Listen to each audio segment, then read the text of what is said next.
February 3rd, 2023. My life until now. My somewhat crazy life started what seems like a lifetime ago, though it didn't get crazy until March of my 12th year. You see, I narrowly avoided becoming a fandom girl. I stopped watching My Little Pony and started watching H.R. Pufnstuf. I was engrossed in its lore and story, even though that was very rare.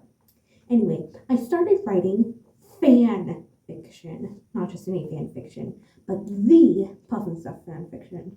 Its name, The Jimmy Diaries, infamous for its terrible spelling of words, things just happening, and poor writing quality in general. The fact that I actually wanted to publish this as a full-blown book scares me. Also, I had a cringe self-insert, a sin of fan fiction, but not just one, I had 3. But you're not here to hear me ramble on about everything without actually telling you the story. So, the story I shall tell in this weird diary way. My name is Lumpy Rock, and this is the Jimmy Diaries video.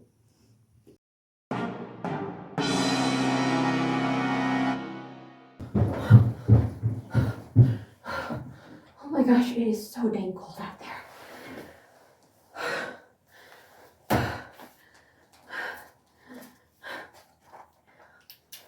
February 4th, 2023. 10 days until this video comes out. So, maybe a day passed until I last wrote this. Listen, I have 3 fan fictions I said I would publish by last month. Give me a break. So, the story of the Jimmy Diaries is as follows.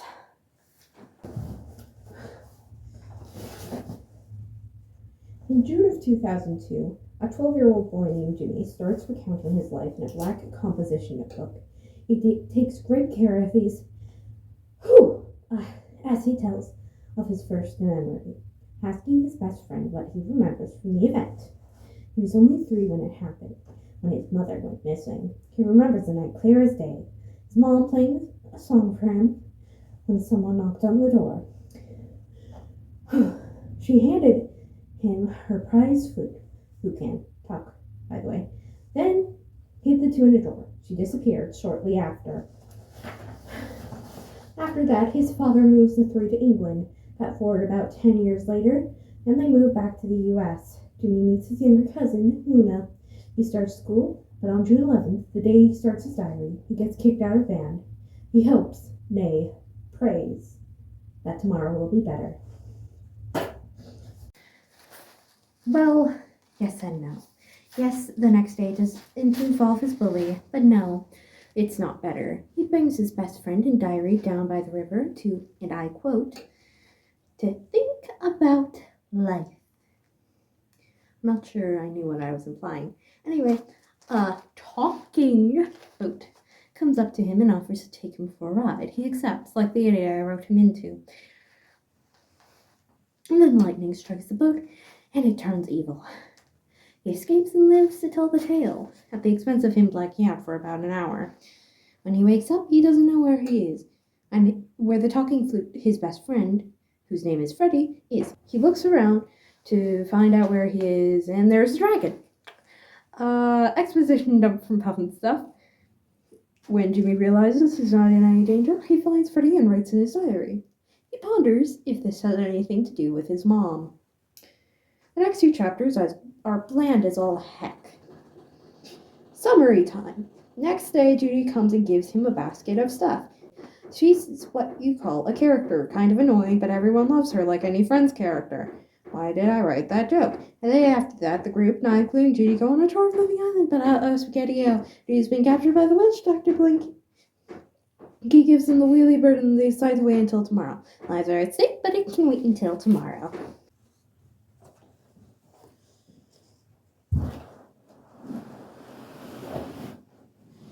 February 5th, 2023. 9 days until the video starts. It can really wait until tomorrow. I only have 9 days until this video comes out. Okay, let us continue. The plot of The Wheelie Bird mixed with the plot of the first episode. Boring, bland, unoriginal. Except for to lose it. Jimmy, my poor boy, he comes to a breaking point when he's in the dungeon, starts sobbing and wanting to go home, etc., etc. Blah, blah, blah, rest of the plot. Then Jimmy gets home and curls up in a ball of blankets and writes in his diary. Like me. Prophetic dream. Whoa, the witch is behind everything, including his mom's disappearance. No freaking duh. He wakes up and it's just like, no, I'm going to walk to think about life. He goes without Freddy and walks until he bumps into the witch's castle. He sneaks in and listens to her saying June will pay for what she did, which is weird because his mom's name is June. Duh. Anyway, at that, he goes home and does some research. June was a 16-year-old human in 1984 whose profession was a witch's apprentice. Duh. After he finishes writing his entry, he tells Freddy everything and he learned, and he tells him he's going back. Freddy reluctantly agrees and comes with him. And then after they sneak out, Pufnstuf is like, what the heck? You're grounded. Justifiably so. February 6th, 2023. 18 days. No, not 18. 8 days until the video drops. Why do I keep forgetting to write this? This is really personal. I need to get this video out ASAP. Come on, just finish the dang script, Lumpy. After 30 days, Jimmy is out walking again. Just then, Luna, the cousin, comes out of the bushes. Judy comes up and asks her how she's doing. She starts crashing.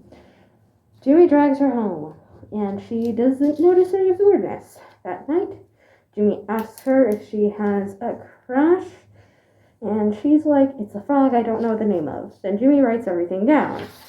Oh, boy. The next day, Shirley comes down. Shirley mistakes June for June and already knows Freddy.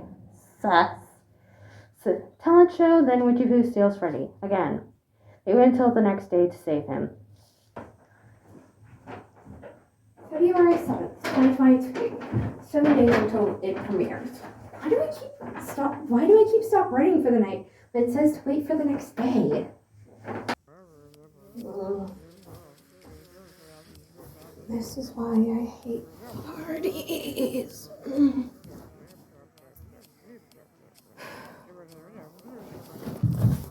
Sorry.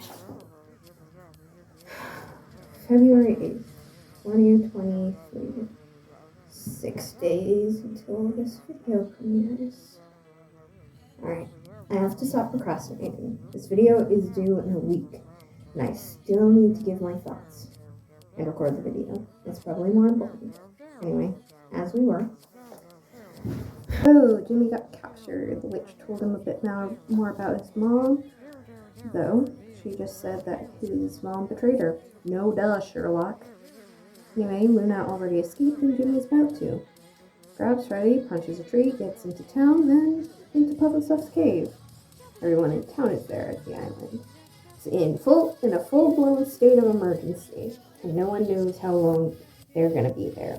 Jimmy complains about Luna. Jimmy's getting really sick of Luna just gushing. Wow. I was self-aware. That night, Luna reads his diary. She gets upset. Jimmy gets upset. Pufnstuf takes the route of sticking the two in a room together. And if Freddy wasn't in the room, they would have killed each other. Her BP joke. Next day, Luna checks to see if the witch is still outside. Says no one is there, but starts acting weird.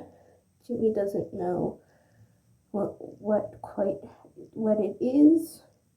So he writes everything that's been weird about her. He decides to keep Freddy close.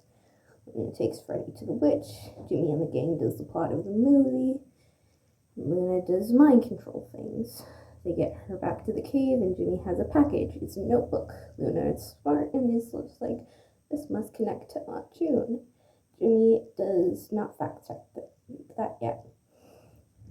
No lives at stake for a day. Moonwalk, it's his birthday tomorrow. And also it's summer vacation, apparently. Not important. The June chapter. Yeah, Luna was right. It was June's journal. This is otherwise known as the We Figured That Out on Page 3 chapter. June was working for the witch, Shirley and Judy were her friends, and it was the 80s. Wow, I'm at the end already. 17 chapters, never to be finished. I knew that. I knew that I was never going to write another chapter of the Jimmy Diaries. I wrote this last chapter to give me some closure. I never published this on any platform, and it was for my eyes only. And I feel as if I should read this chapter in full. Chapter 17. Dear Dad, I know you're probably worried to death about me. When you get this, I've probably been gone for over 3 weeks. Don't worry about me. I'm being taken care of. I'm writing this on my birthday, so happy birthday to me. Luna is also fine. Also, that flute Mom gave up me talks and is alive. Thought you might like to know that. Also, I'm being chased by a witch who wants a flute that is alive. And we're being taken care of by a dragon. And they were talking clocks and talking trees. And everybody loves this thing. And also Mom used to live here. I know your jaw is probably on the floor. Don't be shocked. There is much more to come. Love, Jimmy. I'm not crying, you're crying. It's no Shakespeare or Jane Austen, heck, even as good as the original show. But if that's not a send-off, I don't know what is. I started this in April, and most likely ended this in November of my 12th year. That was a heck of an 8 months. My life revolved around this story for 8 months. This is where I learned a lot of story tropes I still use to this day. Sure, it was on the same grade level as My Immortal, but it's about what it meant to me. It helped me discover myself. This channel probably wouldn't exist if it wasn't for the Jimmy Diaries. I wouldn't know how to spell so many things. I was a homeschooled teenage lesbian, and I used Pufnstuf to get out my sucky real life. What if I was Jimmy's cousin who had a dumb crush on Judy Frog? What if I was a 16-year-old in the 80s who was best friends with Judy and Shirley? What if I was just an average kid who got to go on this wonderful adventure and solve the mystery of my mom's disappearance? What if? It told me that, hey, maybe you're alone now, but when you grow up, you're gonna do great things someday. Someday you'll have a friend group. Someday you'll have a best friend you get to go on adventures with. Someday you'll have a partner. You just gotta wait. Maybe it'll take a month, maybe a year, maybe even longer. But it's gonna happen someday. When I look back on this open office document, what feels like a lifetime later, I can't help but thank the Jimmy Diaries for all it did for me. So thank you, 12-year-old me. Don't worry. There's so much more to come for us. Oh God, I'm about to cry. Anyway, that's been your alarm clock call for the day. No witch in sight. Feel free to carry on with your day.